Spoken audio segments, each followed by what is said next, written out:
You've been told the world is solid, that what you see is fixed, objective, immutable. But beneath the surface of form is a fabric far more malleable, consciousness itself. You see, nothing is as it appears.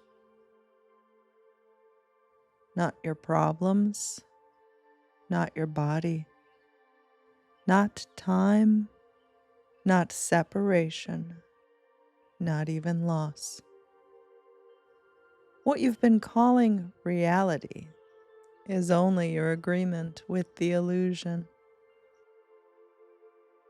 And when you break that agreement, the laws you once held begin to dissolve. Now there's a scene in The Matrix, quiet, almost serene, where Neo sits across from a child in the Oracle's apartment. Around them, reality plays like a riddle. Spoons bending midair, laws of physics flickering like candlelight. The child hands Neo a spoon and says something that seems simple until it shatters everything. In that moment, the film stops being fiction. It becomes instruction. A message disguised as a scene. A truth that can't be unseen. Do not try and bend the spoon. That's impossible. Instead, only try to realize the truth. There is no spoon. It is not the spoon that bends. It is only yourself.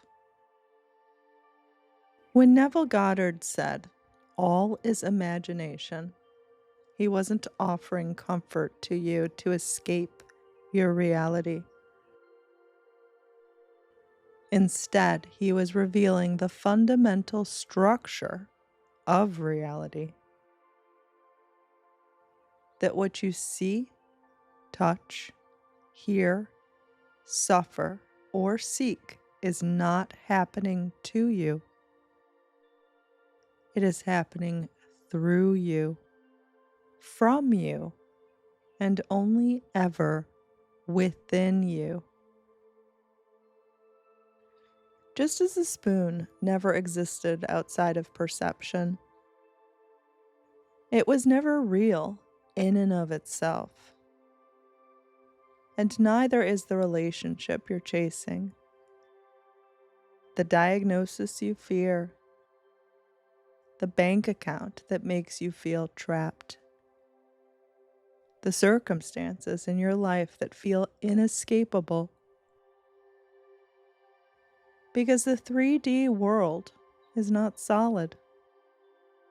It is suggestion, coagulated belief shaped into form. Bend the belief, and the form follows. Change the assumption, and the world rearranges itself accordingly. But if you keep treating the world as if it's something fixed, immovable, something separate from you that's toying with you, something you must beg or convince to conquer, then you will always be a slave to the illusion. Because there is no spoon. There is only your relationship to the idea of the spoon. There is no delay. There is only the assumption that time is required. There is no rejection, only the belief that something can exist outside your dominion. Because you are not the one reacting to the mirror. You are the one deciding what the mirror reflects Neville Goddard didn't teach positive thinking. He taught godhood, and there's a big difference. He taught that consciousness is the only reality. Not in a nice way, not spiritually speaking, but quite literally. Your awareness of being, your I am, is the projector, the substance, and the screen. And when you fully understand this, you don't change things, you select them. You no longer try to fix a distorted image on the screen. Instead, you change the reel that plays behind your eyes. You no longer wait for permission. You move into the identity where it's already done. This is not imagination as escapism. This is imagination as causality. So when the world tells you, this is just how things are, and you nod along, you reinforce the program, the illusion. You confirm the matrix.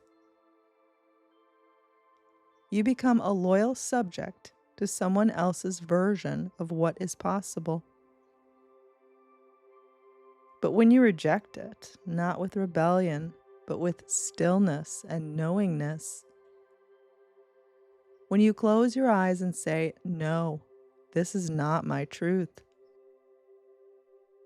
and you dare to inhabit a new one, feel a new one, become a new one, the simulation buckles, the code rewrites, the spoon vanishes. Neville Goddard said, assume the feeling of the wish fulfilled, and continue feeling that it is fulfilled until that which you feel objectifies itself. You see, most people miss the radical nature of this statement,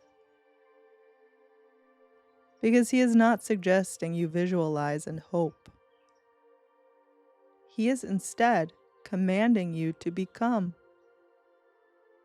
to enter a state where what you desire is no longer a desire. It is instead your reality. It is memory. It is natural. And at the moment you do this, the world obeys and conforms. And this doesn't happen as a favor to you or because you got lucky. It happens because of law. The matrix is not technology. It is perception. And you are not here to suffer inside of it. You are here to wake up and bend it. Not by force, but by faith. The conviction of unseen things. The awareness that what you assume to be is true. Unless, of course, you fall back asleep and start believing that the spoon really exists again. Every delay you experience is only the echo of your own disbelief. Every obstacle is a confirmation of your own self-concept. And every breakthrough is not a reward, but a revelation of who you already were when you stopped pretending to be less. So there is no future you must wait for. The future is a loop, a hologram. The only thing that exists is the state you are being now. And if that state is, I don't have it yet, then the simulation must confirm that. But if the state is, it is done. It is me. I am it. Then the spoon bends. Time collapses, and what seemed impossible arrives with no effort at all. Neville Goddard said, "Stop trying to change the world, since it is only the mirror." Man's attempt to change the world by force is as fruitless as breaking a mirror in the hope of changing his face. Because you don't fix your life using circumstances. You stop reacting to the mirror and start identifying as the one who shaped it. So what is required of you exactly? Definitely not effort, not more work, not even moral purity. What is required is dominion, the unshakable inner claim of the I am. I am the one who is chosen. I am the one who is healed. I am the one who is rich. I am the one who is already living it. And I do not need to see it to believe it, because belief is the seeing. Now, this is the mechanism of all creation. Consciousness shapes energy. Assumptions birth form. Your state dictates the timeline you exist in. And when you understand this, really understand this, you'll laugh at the spoon. Not because you've overcome it, but because you realize it was only ever you. All of it was you.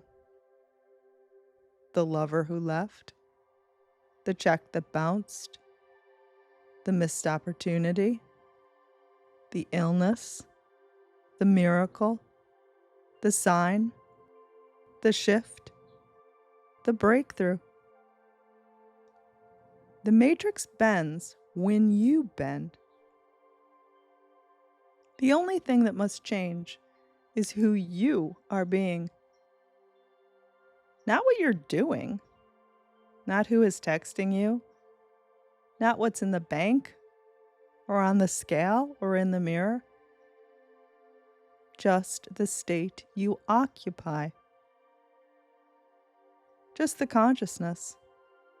Just the claim.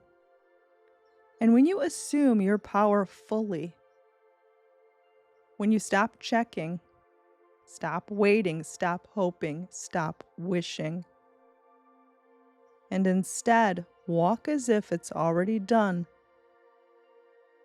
then time becomes irrelevant. Resistance dissolves. And the thing you once chased begins chasing you. Not because you finally did it right, but because you finally remembered. It was never separate from you to begin with. There is no spoon. There is only the I am, and what it chooses to give life to. And once you know that, truly know it, you are free.